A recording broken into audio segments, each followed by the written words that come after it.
Yo, what the heck? Little bro, what are you doing out here? What are you doing out here in rural China, dude? All on your own in the rain? Come on. Let me get you fixed up. Alright guys, what is up? Welcome back to another stepping stone. Look at this. We found each other here in rural China. Incredible. Beautiful. Wow. Alright, so I'm feeling pretty decent. This is supposed to be waterproof, so hopefully you guys can still hear and see me throughout this video. But today, guys, I have a plan. In the past few days, I've been a little stuck in a rut, a little stuck internally, but I've done the processing and I'm ready to look outwards. I want to give you guys an intimate look at life in rural China, or if I wanted to make the title clickbaity, the side of China few people ever see. Oh man. So for some context, this is my girlfriend's family's village, the village that my girlfriend's family is from. I feel a bit nervous because I stick out like a sore thumb, and I'm sure this place rarely gets foreigners. So I might get a little shy, I might get a little anxious at times, but we're out here and that's what matters. So I'm gonna just show you guys around the village for now. Later on we're gonna hit Yuhan's grandma's house and I'm gonna give you guys a tour there as well. But for now, let me just show you guys around. So it do be corn season. There's like hella corn everywhere, man. Look at this, they have English, man. They've already sold me on it. Cheap, fresh, satisfaction. What more do I need? Yeah. So that is the singular supermarket here. Oh man, look at all this beer they have. What does one do in a small village but drink beer and play cards? There's a big card playing culture. At night, when we've dropped in at that supermarket, there's a bunch of older folks just chilling, playing cards, hanging out, escaping the rain. Look at those dojis, man. Looking kind of ominous. Going right towards me. Alright. I'm feeling a bit self-conscious. Feeling a bit of that cringe meter kicking up. I don't dare look at people in the eyes because I already know some of them are going to be staring, and I'm not ready for that kind of attention, bro. I'm just realizing that these colored lines on the ground are for like a jogging trail. So this village is pretty small.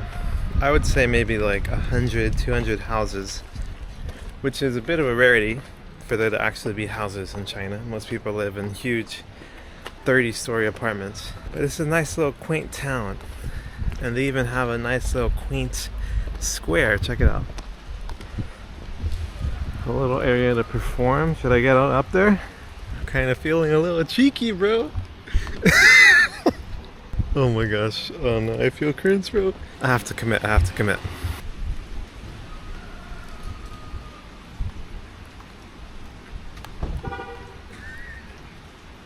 Alright. That felt kind of cringe, but fuck it, bro. It is what it is. Gotta build up that cringe callus. Cultivate some cringe callus. Here we have basically the downtown, oh well. It's basically the village center. There isn't much here. But we do have a fish restaurant. A nice little cheeky restaurant. There's another restaurant over here. I think there's actually only like 3 or 4 restaurants here. Oh, I've been spotted by security. Let's see if anything happens. Here we have some You know what it is. And here we have the integrated service center. And person staring at me. Oh man. So one of the crazy things about China is just how quickly places change. The first time I came here was probably like 2 or 3 years ago, maybe like 2.5 years ago. And a lot has changed, TBH. Shoot. Ah! No! Oh no, I wanted to go pet him, but he immediately barked at me. The barley blockade. The most fortified material in the nation. I'm kidding, I have no clue what that is. Actually, it might just be that they're trying to get it to stay dry under the thingy. But anyways, yeah, this area here, I'll explore a little more. This one's been pretty developed into like a touristy area. But I know through these alleys are some pretty ancient buildings, some areas that are a little more run down. I'm feeling a little scared to go down the alleys actually. Let me start with the tourist areas. I'm not really sure what a lot of these buildings are. I do know that the one thing this place is kind of known for, I guess like hundreds of years ago there was like a very intelligent scholar that became like an advisor to the emperor or something like pretty like prestigious like that. And so this village got famous because of that one scholar that brought such auspicious fortune and good reputation onto their family. What is this? Wang Xun, pioneer of modern Chinese art history education.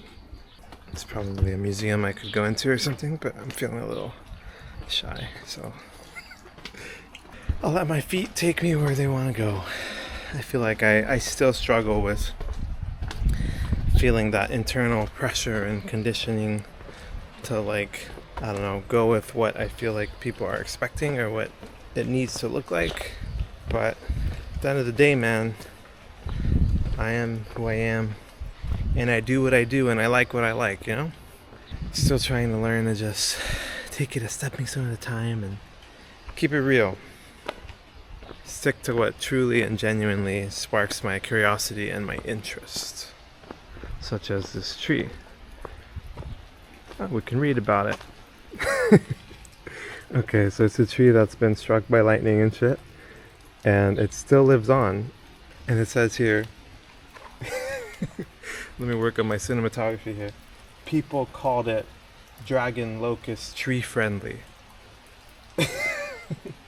People would come to pray. It said that if people had strange diseases, they'd come pray and then they'd get cured. So it's a magical tree with a dragon spirit. Pretty cool, pretty cool. Quotations from Mao. The core force leading our cause is the Communist Party of China. Interesting. No comment. Most like villages, cities, towns, they have like their like Communist Party like townhouse or like center. And I actually don't really know what goes on in there or what it's like. You know, I feel like there's so much perceptions and like so many people tend to just shit on China and shit on their political system. And so sometimes I feel I feel self-conscious about potential criticism or like just hate that might come my way about that kind of stuff. But I do realize like I don't actually really know much about how it actually all works. I'm curious what goes on in those centers, what it would be like if I went in. It seems like things have been shifting. People are realizing more and more that China is not what it's been said to be, at least like back in the US.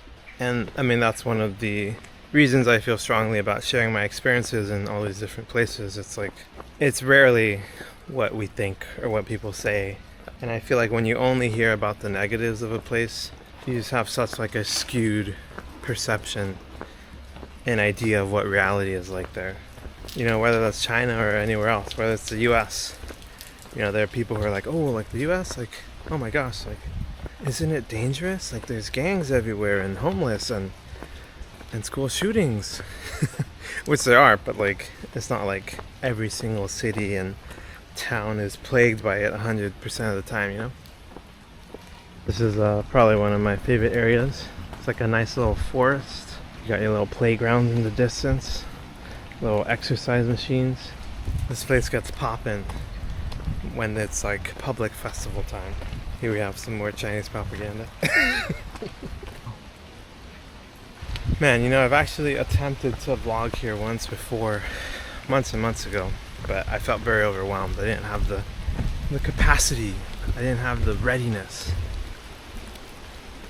I still felt too overwhelmed by what felt like would be a lot of backlash and hate and judgment and criticism about me and about me vlogging in China.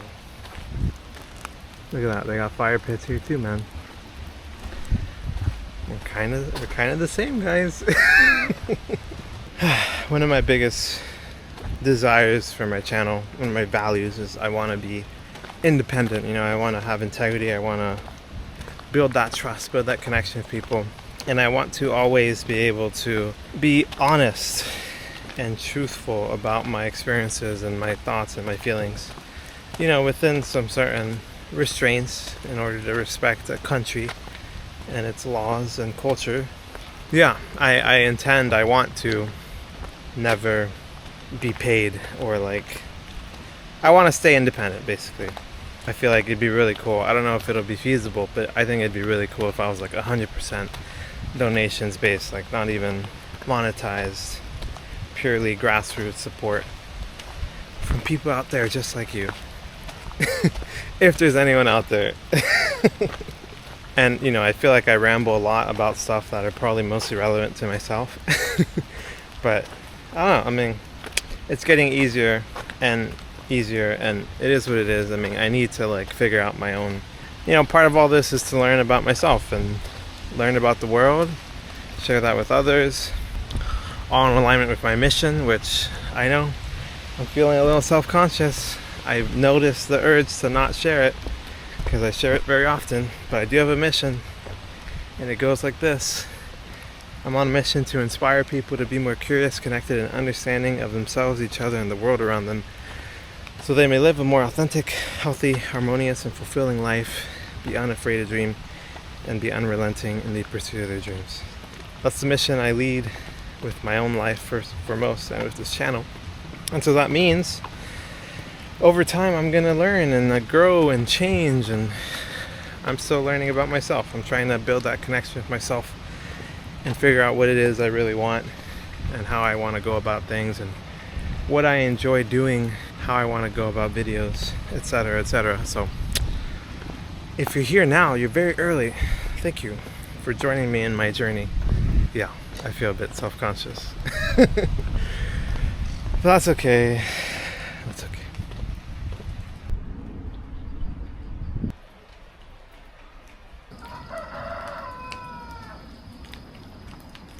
Another cool thing about this, like, rural, or just rural China in general, is that there's so much like vegetation and crops and shit. I mean, I guess like that's kind of obvious.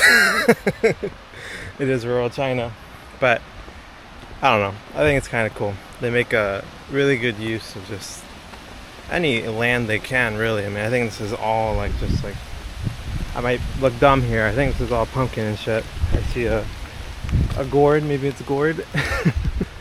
But yeah, it's quite neat.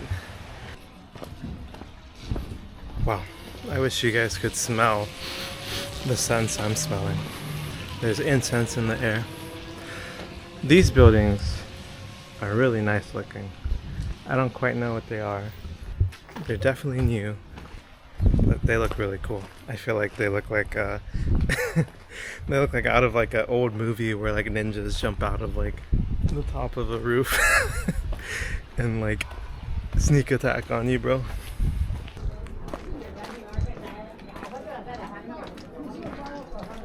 Okay, now for the next saga of this video, I'm going to give you guys a house tour of Yuhan's grandma's house. But let me check in with them and make sure they're cool with me filming.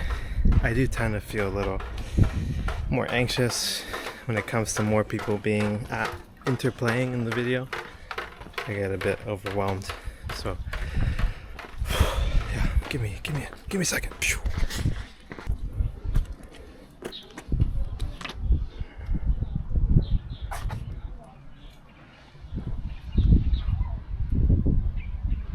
Alright guys, consent has been attained. Always ask for consent, boys. So I'm gonna start from the rooftop here, as you can probably already tell. This is something really common. They seem to save their firewood and they cover it up to keep it nice and dry. If I had to choose one word to describe rural China or Chinese villagers, it would probably be resourceful. I feel like people make really good use of whatever they have. Just random planks of wood. Alright, let's start with everyone's favorite area. We have the bathroom. The Papa Squat toilet. So I have this like area where they just dump anything to become like fertilizer. It's a little flooded right now, but you can see like eggplants, toilet paper. There's definitely some logs of poop in there. And here's my favorite Whittle front. Oh, I do feel a bit self-conscious because, or I feel like people might, I guess, like shit on me or shit on rural China for the conditions that they have their pets in and stuff, because I mean, it's definitely not like, I guess, what we're used to in the West. I think in the West we have a much more heavily emotional connection with animals, but things are pretty metal, pretty bare bones here, and probably in most rural life across the world. But just the other day they were slaughtering geese and chickens, and it's in my belly. Actually, it probably already left my system. I don't know if this is meant to be this, but this looks like a mini human to me. Like a little scarecrow technology. I also have a lot of vegetables and stuff. Green onion. I don't know what this stuff is, but look at this. I saw this just a bit ago. Looks like a caterpillar that's very much dead and has become, I don't know, moldy. It's become part of the plant. From dust to dust. Type she.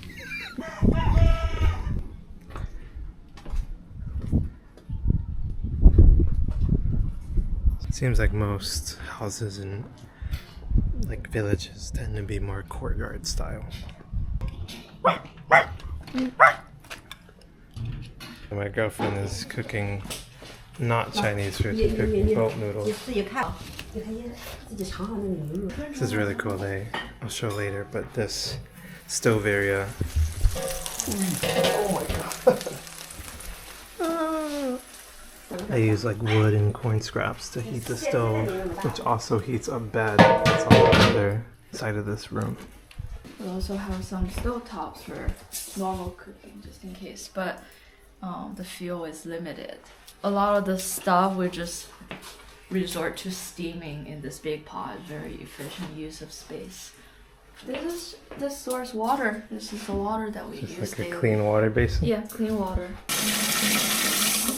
From just a village-wide water dispenser. This looks dirty, but they play important roles. These are to feed the geese and the puppies. You should show the geese. Geese is part of this whole ecosystem. It might look a bit unhygienic to some of you, but that's the real village hygiene. This is what it's like. And my grandma is one of the relatively clean people. So this is just how life is. Pantry? Yeah. Bed, pantry? Yeah, I guess. As long as I'm alive, I don't remember anyone sleeping on this bed. Seems like they convert a lot of bedrooms into just storage.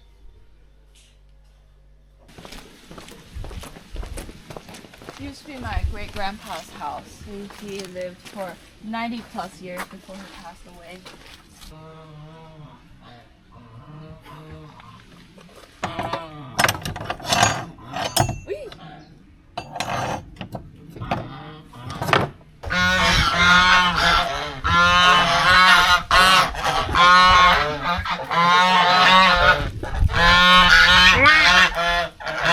I tend to feel scared that they're gonna try to escape. Bye-bye. This is much nicer than when I grew up. They seem to have done some like a touristy renovation project, or I don't know if it's touristy or also just according to the government, like kind of like renovating villages. The roads are really nice, and some of the houses have been nicer too. Like these are nicer, painted walls, etc. But it was really rugged back then. Now this village has become almost like a mini touristy destination in this like area. I think it's featured by a reservoir. It was a place that where my mom played a lot when she was growing up. And there are a lot of restaurants that sell like a reservoir coil fish. It's delicious. This part is definitely quite unfamiliar or strange. Bree.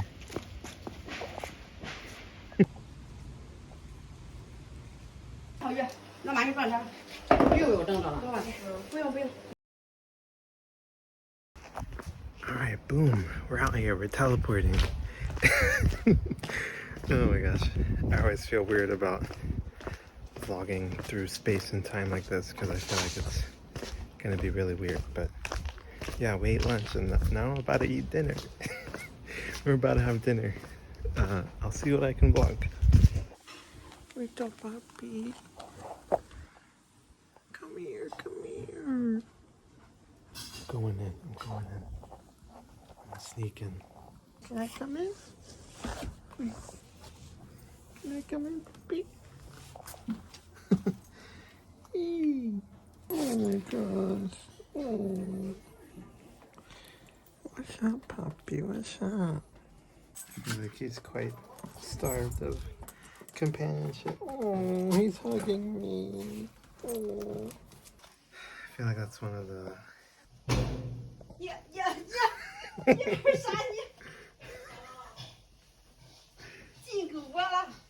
feel like that's one of the hard things about traveling is like you see very different perspectives, and I think for a lot of people it's hard to kind of see things be done differently that seem like wrong from a moral standpoint.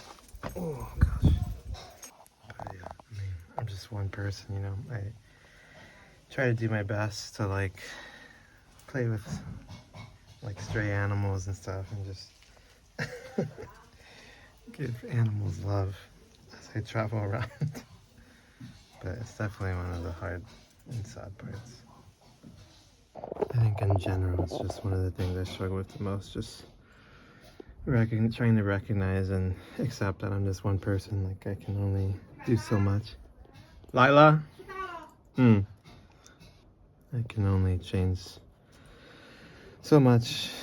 I can't just magically change a whole society's culture around something, But, hopefully with my actions and videos, that helps somewhat, but yeah. Okay, puppy. Okay. 被大老鼠吃完了。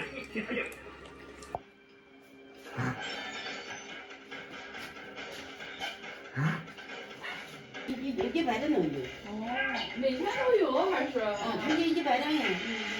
这不这下雨嘛？他每天啥都会有。这下雨他就没那个嘛。Flower.